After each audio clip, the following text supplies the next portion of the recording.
बिस्मिल्लाहिर्रहमानिर्रहीम। अस्सलामु अलैकुम नाज़रीन, घर का डॉक्टर में खुशामदीद कहते हैं। आज की हमारी इस वीडियो का मौजू है कि बकरा ईद पर गोश्त को लंबे अरसे तक महफूज करने का असल तरीका। गोश्त को अगर ये चीज़ लगा दें तो आपका गोश्त 1 साल तक ख़राब नहीं होगा। वो कौन सी चीज़ है कि जिसके लगाने से आपका गोश्त 1 साल तक ख़राब नहीं होगा, उसका तरीकाकार क्या है, उसके बारे में मैं अभी आपको तफसील से बताता हूँ। तो शुरू करते हैं आज की वीडियो। एक सवाल है कि अगर फ्रिज की चीज़ इस्तेमाल ना करें तो गोश्त को कैसे लंबे अरसे 1 महीने तक इस्तेमाल के काबिल बनाया जा सकता है। सबसे पहले तो ये सोचो, जब हमें एक लम्हे की ख़बर का पता नहीं कि मौत किस घड़ी आ जाए, तो ये लंबा 1 महीने महफूज किस लिए करना है। जब कहते हो कि हमें मौत का एक लम्हे के लिए पता नहीं, नबी करीम सल्लल्लाहु अलैहि वसल्लम तो खाना एक वक्त का पकाते थे, दूसरे वक्त के लिए रखते नहीं थे। माशाल्लाह हम कह रहे हैं कि 1 महीने के लिए गोश्त को कैसे महफूज रखें। तो सबसे बेहतरीन खाना वो है जो ताज़ा है। जो नबी पाक सल्लल्लाहु अलैहि वसल्लम ताज़ा खाने को फौकियत देते थे। बासी खाना आज की साइंस कहती है ये तो वैसे ख़राब हो जाता है, और जो गोश्त आप फ्रिज में जमाओगे, बताओ इसके नेचुरल अज्जा बाकी रहेंगे।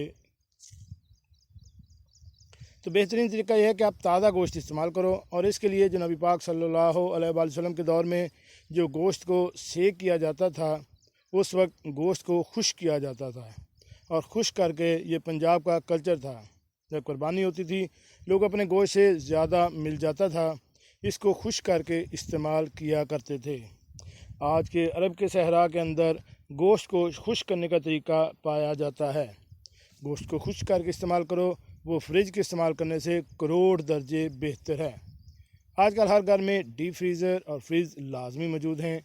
इनकी मौजूदगी के बाद जहाँ घर की ख़वातीन को सहूलतें मैसर आती हैं, वहाँ खाने पकाने की मुख्तलिफ़ अशिया को फ्रिज और डीप फ्रीज़र में कई रोज़ बल्कि कई हफ्तों तक इसकी ग़िज़ाइयत के साथ महफूज रखा जा सकता है।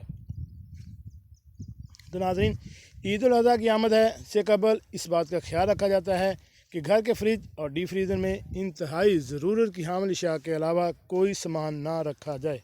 ख़ास तौर पर डीप फ्रीज़र में ज़्यादा गुंजाइश होने के बाद गोश्त की मुनासिब मकदार को ख़ास हद तक बआसानी महफूज रखा जा सकता है।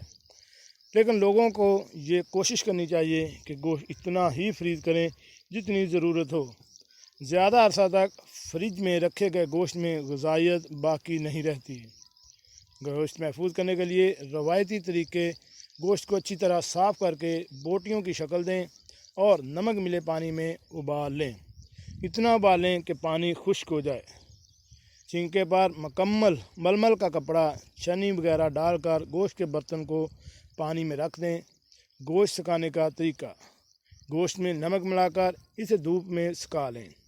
नमक के अलावा सिरका या नींबू लगाकर भी गोश्त को सुखाया जा सकता है, और बाद में हस्बे ज़रूरत इस्तेमाल किया जा सकता है। गोश्त को कभी को घी या तेल में तल कर नमक डालकर भी 2-3 दिन गर्म करके इस्तेमाल किया जा सकता है।